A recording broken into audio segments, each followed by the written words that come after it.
Sore itu, terlihat seperti hari biasa. Langit New York perlahan berubah warna. Oranye keemasan, tanda hari mulai berakhir. Di jalanan, kereta kuda masih berlalu lalang. Orang-orang berjalan cepat, mengejar waktu pulang. Dan di atas sebuah gedung tinggi di Manhattan, ratusan perempuan muda masih bekerja. Mereka tidak tahu bahwa hari itu akan menjadi hari terakhir dalam hidup mereka.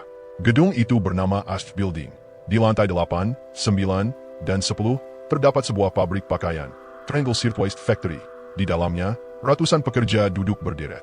Meja-meja panjang, mesin jahit yang terus berbunyi, tumpukan kain di mana-mana. Udaranya terasa panas. Pengap, dipenuhi debu kain. Sebagian besar pekerja adalah perempuan muda. Banyak dari mereka adalah imigran, datang dari Italia, Rusia, dan Eropa Timur. Mereka datang ke Amerika dengan satu harapan, untuk hidup yang lebih baik. Namun kenyataannya tidak semudah itu. Mereka bekerja lebih dari 10 jam sehari, dengan upah yang kecil, dan kondisi kerja yang jauh dari aman. Tapi mereka tetap bertahan, karena bagi mereka, ini adalah kesempatan. Hari itu, Sabtu, 25 Maret 1911. Jam kerja hampir selesai. Beberapa pekerja mulai bersiap untuk pulang. Ada yang merapikan meja, ada yang sudah membayangkan makan malam. Lalu, sesuatu yang kecil terjadi. Sebuah percikan api muncul di sudut ruangan. Mungkin dari puntung rokok, mungkin dari mesin. Tak ada yang benar-benar tahu pasti. Awalnya, kecil, hampir tidak terlihat. Namun di dalam ruangan itu, ada satu hal yang membuat segalanya menjadi berbahaya. Kain. Kain di meja, kain di lantai, kain di keranjang. Semuanya mudah terbakar. Dan dalam hitungan detik, api mulai membesar. Lalu seseorang berteriak, "Api!" Suara itu memecah ruangan. Kemudian semua orang berhenti bekerja. Lalu mereka melihat ke arah yang sama. Dan dalam hitungan detik, semuanya berubah.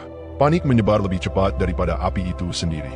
Orang-orang berdiri, berteriak, dan mulai berlarian. Sebagian mencoba memadamkan api. Namun semua sudah terlambat. Api mulai menjalar ke kain-kain yang ada di sekitarnya.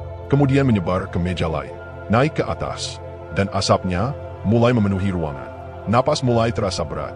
Dan satu-satunya pikiran yang ada di kepala mereka sekarang adalah keluar. Puluhan orang berlari ke arah pintu keluar. Namun ketika mereka mencoba membukanya, pintu itu tidak bergerak. Terkunci, bukan karena rusak, tapi memang sengaja dikunci dari luar. Salah satu kebijakan pabrik untuk mencegah pencurian, untuk mengontrol pekerja. Namun hari itu, kebijakan itu berubah menjadi jebakan. Tangan-tangan mulai memukuli pintu.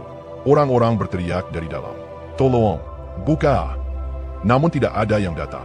Api pun semakin dekat, dan waktu semakin sempit. Lalu mereka mencari jalan lain, sebagian pekerja berlari ke arah tangga darurat. Itu satu-satunya harapan mereka.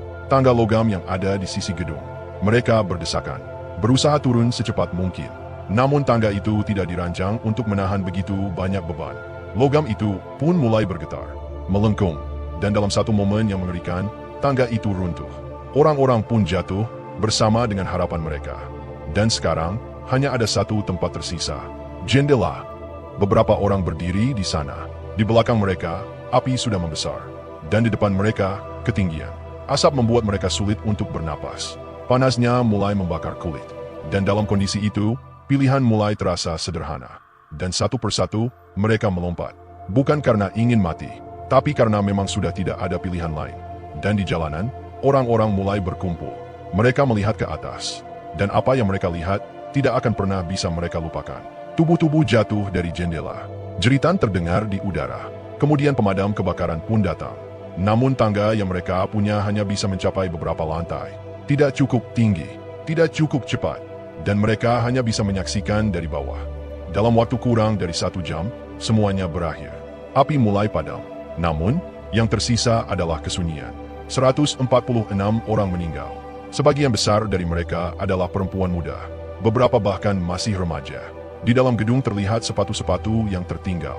Mesin jahit yang diam. Ruangan menjadi sunyi. Dan kota New York pun berduka. Namun di balik kesedihan itu, muncul kemarahan. Orang-orang mulai banyak pertanyaan. Mengapa pintu dikunci? Mengapa keselamatan diabaikan? Protes besar-besaran pun mulai terjadi. Serikat pekerja mulai bergerak. Publik menuntut perubahan. Dan akhirnya, Undang-Undang Keselamatan Kerja direvisi dan diperketat.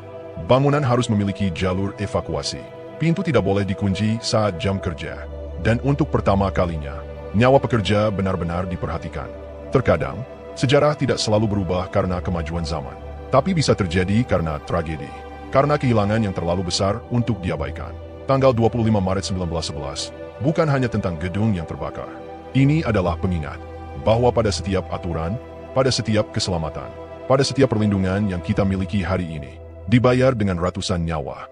Dan mungkin, itulah cara dunia belajar.